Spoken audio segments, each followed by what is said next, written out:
Here's a couple of alternate conversation paths.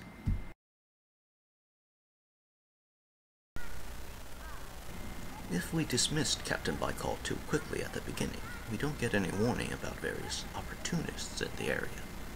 As a result, the player character doesn't catch on to Shifty Von Creepfingers, and he gets away with the money.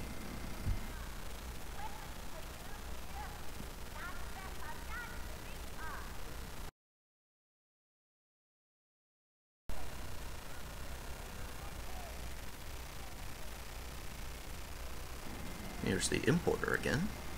We can ask about the sword, and then lose interest. He considers this a waste of his time, so his attitude gets a bit icy when you talk to him again. Asking about the sword again, he declares it's been sold, so sorry. We can loudly announce that the sword was a piece of shit anyways, and after this attack against his reputation, the importer isn't too interested in talking to us anymore.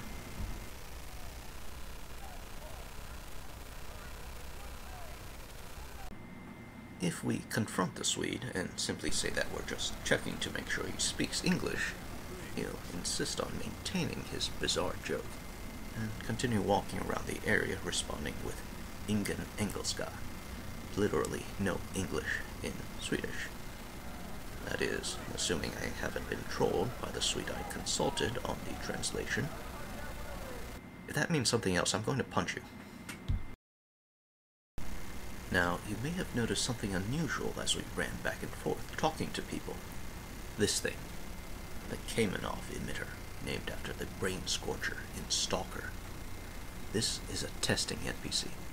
Through conversation, you can either give money or can control every single variable using all of my conversation trees, resetting them to start or force advancing them for expedited quest and conversation testing.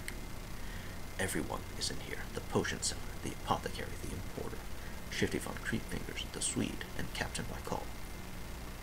Captain Baikal's entry is actually blank. As it turned out, his conversation tree didn't need its own variables. All it had to do was look at the variables in other characters.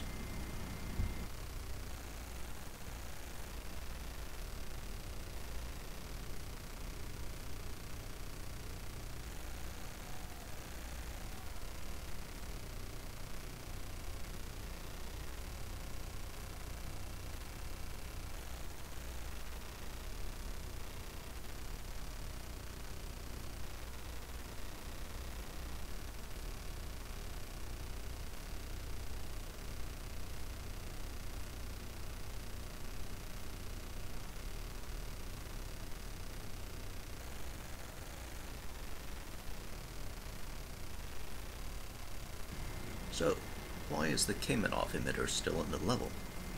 Here's why.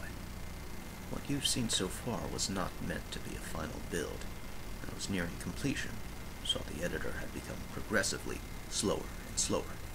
Saved my progress, restarted the editor, at which point the editor was unable to open my level without destroying information, patrol waypoints, environmental settings, God knows what else.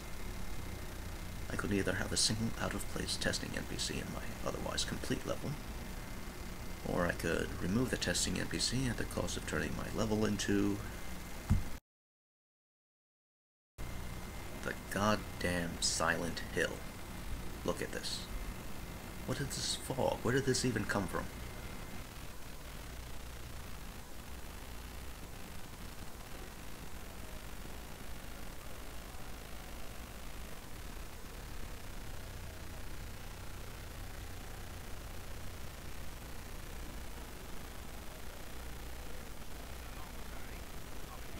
All of the waypoints are gone, so everybody's standing still, and the whole clone army thing has suddenly become really obvious.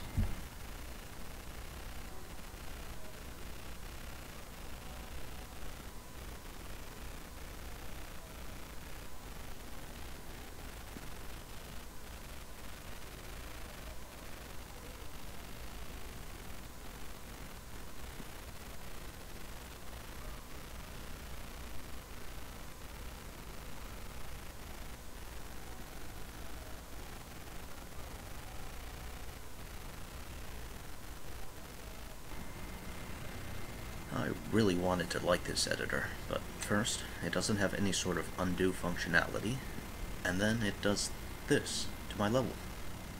How the hell did Obsidian manage to make a game with an even earlier version of this thing?